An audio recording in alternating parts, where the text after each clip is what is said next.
to live and work in a community that is 325 years old and has been a hotbed of transformation for higher education is a thrilling one.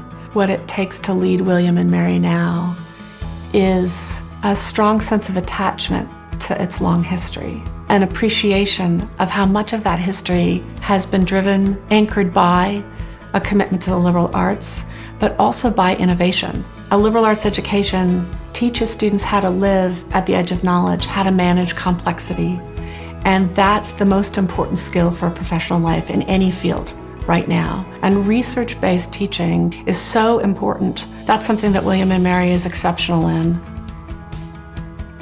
When we reach out to prospective students, we are seeking to admit our future alumni. We are seeking decades-long relationships with those students.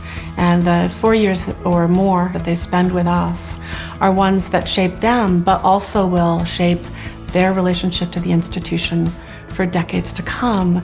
And they will in turn become the thought partners, the networkers, the philanthropists whose generosity supports the next generation of students.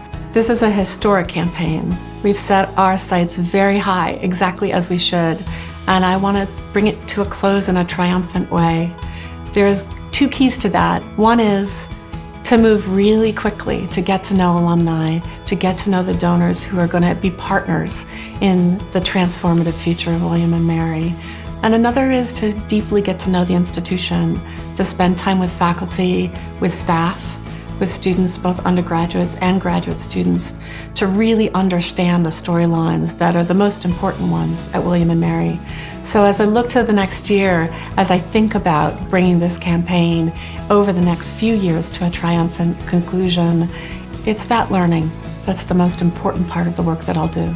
I've spent the last 20 years at institutions where access to higher education, affordability has been our highest priority. I'm particularly happy to see that student scholarships are one of the highest priorities of the campaign that I'll be stepping in to lead. We need now in the US to ensure that every students of all incomes and backgrounds have access to excellent education that we offer at William and Mary.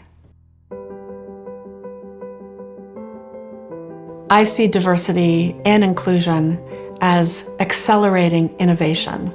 We know in every field that when you bring new people to practice your discipline or into your profession, that generates new questions, that generates new methodologies, new bodies of evidence are brought to bear.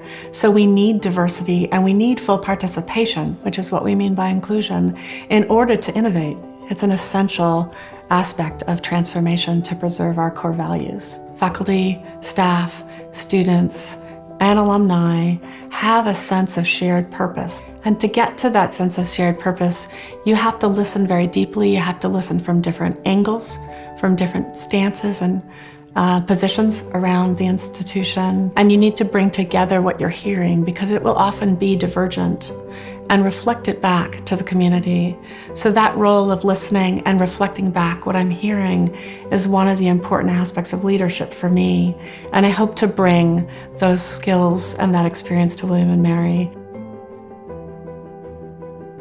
When I was exploring this opportunity and thinking about what it would mean to be the president at William and Mary, I went to a recent graduate that I know best, and I asked her, what was it about the institution that drew her to it? Because I figured if I could understand that, I would be able to sell that. I would be able to promote that and amplify that. And what she said is that she knew it would be a place that would stretch her.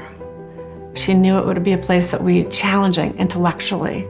And that when she came on campus, she knew everywhere she went, she would be welcomed. It's that commitment simultaneously to stretch our students and to welcome them that I want to advance as the president of William and Mary.